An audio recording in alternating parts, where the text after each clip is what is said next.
So, ayan yung surugba nating tambang.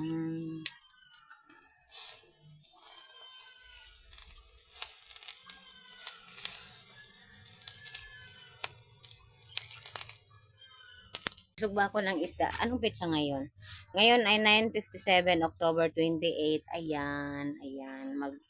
Pero ang hirap magawa ng apoy ngayon kasi sobrang basa yung mga panggatong dahil halos 1 week kaming ulan guys. And alam niyo, lahat nagkakasakit. Ayan, yan ang tamba na ating lulutuin. Talagang hindi talaga siya yung hinaling ko, yung ginawa kong apoy, hindi siya nag-work. So, kailangan natin gawin.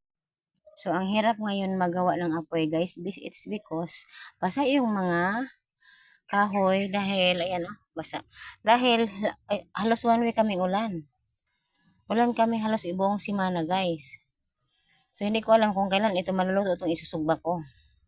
So, let's try kung mag-work yan. Yan. So, may kikwento pala ako sa inyo, guys.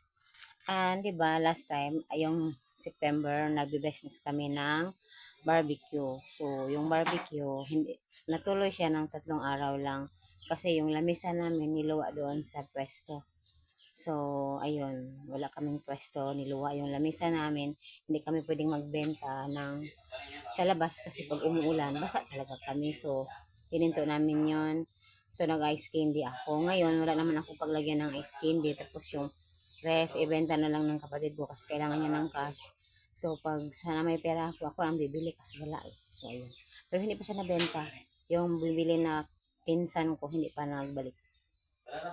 And then, ngayon, nagbibenta-benta ako ng donut, guys, everyday. Pero ngayon, this week was wala kasi sim break man ng mga estudyante, wala tayong benta. So, wala pahinga. And then, for the past days, hindi ako masyadong active. Kasi may sakit po, di ba? Nang nakaraan, nagkasakit kami, bumalik po yung mga namin naramdaman, may konting lagnat, siguro talaga ubong-ubo. Ako din, medyo masama ang pakiramdam. Laging bumabalik ang sakit ng ulo. So, kahapon sakit ng ulo, kagabi. Ngayon, mabuti wala. So, mamaya magla-live ako. After kong kumain. Kasi nagising ako ng 8 o'clock.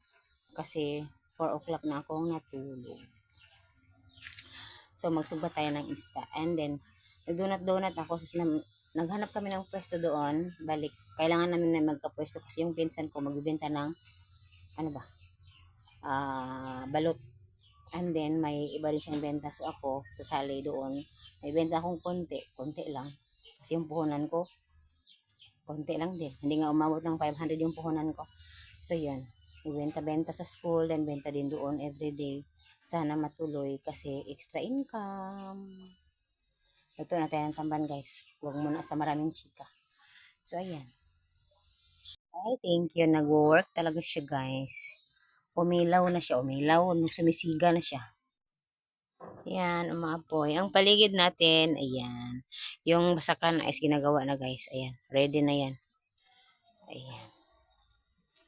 Good morning.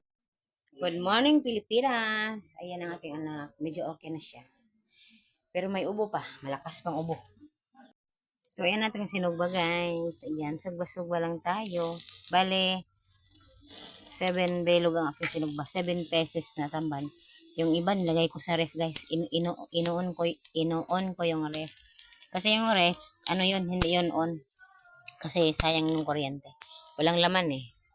So, hindi pa man niya nabenta. Pero ibebenta na yan.